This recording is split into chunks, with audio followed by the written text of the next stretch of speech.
안녕하세요. 오늘도 햇살을 맞으며 하루를 시작하셨나요? 저는 올해로 88을 맞은 시골 농부입니다.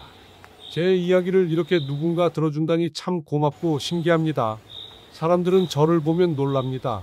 어르신, 약은 하나도 안 드십니까? 어떻게 이렇게 정정하시지요? 하고 묻습니다. 저는 그럴 때마다 웃으며 말합니다. 약은 몰라도 흙은 먹고 살았지. 땀은 매일 삼켰고 하늘은 늘 마셨네. 평생 흙을 밟고 살아온 농부의 삶, 그 속에서 저는 장수의 비밀을 배웠습니다. 그것은 거창한 것이 아니고 누구나 할 수 있는 작은 습관과 마음가짐이었습니다. 젊은 날 저는 새벽 달기 울면 일어나 논으로 갔습니다. 이른 새벽 풀잎에 맺힌 이슬을 밟으며 모를 심고 허리가 끊어질 듯 굽히며 하루를 시작했습니다. 여름에는 땀이 등허리를 타고 흘러내려 옷이 흠뻑 젖었고 가을에는 황금빛 눈을 바라보며 감사를 배웠습니다. 겨울이면 바람이 차갑게 불어와 손이 갈라졌지만 그 손으로 아이들 입에 밥을 넣어주던 날들을 잊지 못합니다. 사람들은 약으로 건강을 지킨다 말하지만 제겐 흙과 땀이 약이었습니다. 제가 깨달은 첫 번째 장수 비밀은 몸을 늘 쓰는 것입니다. 몸은 쓰면 살고 안 쓰면 썩습니다. 저는 하루라도 땅을 밟지 않으면 병이 나는 듯 했습니다. 밥을 먹고 나면 몸이 무거워져도 삽을 들고 밭으로 나갔습니다. 논두렁을 고치고 울타리를 세우고 닭장도 손봤습니다. 도시 사람들은 운동하러 체육관에 간다지만 저에게는 밭고랑이 운동장이었고 마을 뒷산이 체육관이었습니다. 손발을 늘 움직였으니 제 혈관은 막히지 않았고 다리는 지금도 제 몸을 지탱합니다. 저는 늘 이렇게 말합니다. 몸은 돌과 같다. 가만두면 이끼가 끼고 썩지만 굴리면 빛이 난다. 두 번째 비밀은 소식과 제철 음식입니다.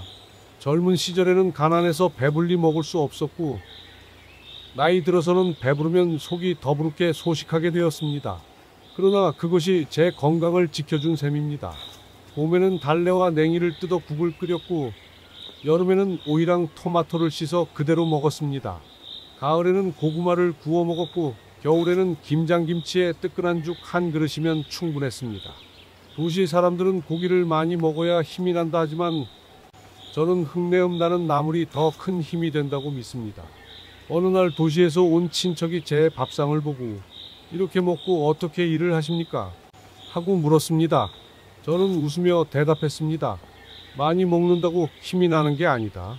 잘 먹어야 힘이 나는 거지. 세 번째 비밀은 마음을 다스리는 것입니다.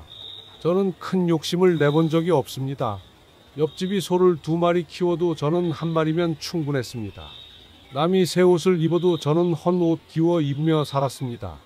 욕심을 줄이니 마음이 편했습니다. 속이 편하니 화낼 일도 줄었고 원망할 일도 줄었습니다. 병은 마음에서 먼저 온다고 하지요. 제 마음이 편하니 몸도 따라 편했습니다. 네 번째 비밀은 사람과 함께하는 것입니다. 저는 혼자 밥 먹는 일이 거의 없었습니다. 늘 아내와 함께, 자식들과 함께, 때로는 이웃과 함께 밥상을 나누었습니다. 밥상머리에서 나누는 웃음이 보약이었고 막걸리 한 사발을 나눠 마시며 듣는 옛 이야기가 약이었습니다. 사람은 혼자 살면 마음이 말라버립니다. 그러나 함께 웃고 떠들며 살면 마음이 젊게 유지됩니다. 물론 저라고 아프지 않은 건 아니었습니다. 허리가 끊어질 듯 아팠던 적도 있었고 눈앞이 캄캄해 쓰러진 적도 있었습니다. 그러나 그때마다 저는 몸이 스스로 회복할 시간을 주었습니다.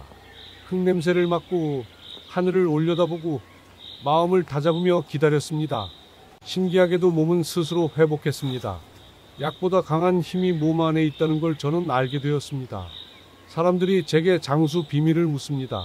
저는 늘 내 가지를 말합니다. 몸을 늘 쓰고 소식을 하고 욕심을 줄이고 사람과 함께하라. 이것이 제가 약 한 날 없이 살아온 비밀입니다. 여러분, 혹시 지금 몸이 불편하시거나 마음이 지치신 분들이 계십니까? 꼭 전해드리고 싶은 말은 병을 이기는 힘은 멀리 있지 않다는 사실입니다. 오늘 조금 더 걸어보고 밥 한 숟갈 덜어보고 감사의 말을 한마디 더 하고 이웃에게 웃음을 건네보십시오. 그것이 약보다 강한 힘입니다. 저는 88패를 살아오며 그것을 배웠습니다. 저는 88패를 살며 느낀 것이 있습니다. 하루는 길어도 인생은 짧습니다.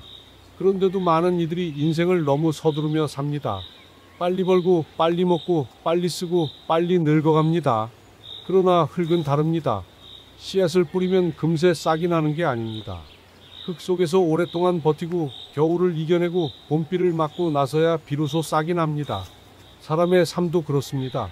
조급해하지 않고 인내하며 버티는 힘, 그것이 오래 사는 비밀입니다. 저는 젊은 시절 가난에 치여 아이들 밥을 제대로 먹이지 못한 날도 있었습니다. 그날 밤 아내와 둘이 앉아 고구마 2개를 나누며 서로를 위로했습니다. 오늘은 고구마지만 내일은 보리밥이라도 먹을 수 있겠지. 그렇게 마음을 다잡으며 하루를 버텼습니다.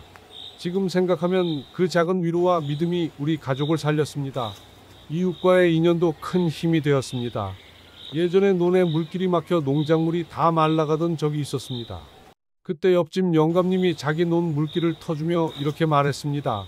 사람은 흙만 밟고 사는 게 아니요. 사람 발자국도 밟고 살아야지. 그 말이 아직도 마음에 남습니다. 함께 나누는 삶이야말로 오래 사는 힘이었습니다. 홀로만 잘 살겠다고 움켜쥔 사람들은 결국 마음이 메말라갔습니다. 하지만 남과 나누는 기쁨을 아는 사람은 늙어서도 얼굴이 곱습니다. 그리고 무엇보다 중요한 건 웃음입니다. 저는 나이가 들어도 웃는 것을 잃지 않으려 애썼습니다. 밭에서 김을 매다가도 허리를 펴고 하늘을 보며 크게 웃었습니다. 웃을 일이 없어도 억지로라도 웃다 보면 어느새 마음이 가벼워졌습니다. 아내가 저를 보고 당신은 참 별나다 고 말하곤 했습니다. 하지만 저는 믿었습니다. 웃음은 마음의 햇살이고 마음의 햇살이 비추면 몸도 따라 살아난다고. 이제는 제 삶이 얼마 남지 않았다는 것도 잘 압니다. 그러나 저는 두렵지 않습니다. 왜냐? 제가 살아온 길이 후회되지 않기 때문입니다. 흙을 밟으며 얻은 힘, 소박한 밥상에서 배운 만족, 사람들과의 나눔에서 얻은 기쁨, 그리고 마음속에 심은 감사와 웃음. 이것이 제 삶의 전부였고 이 전부가 제게 장수의 비밀이 되었습니다.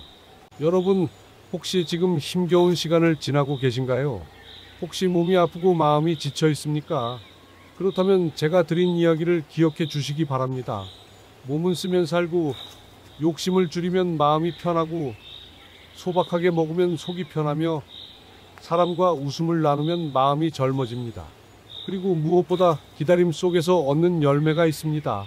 그것이 바로 장수의 비밀입니다. 오늘도 이렇게 제 이야기를 들어주셔서 참 고맙습니다. 당신의 하루에도 햇살 같은 순간이 찾아오길 바랍니다. 그리고 부디 오래오래 건강하시기를, 당신의 삶이 감사와 평안 속에서 이어지기를 진심으로 기도합니다. 감사합니다.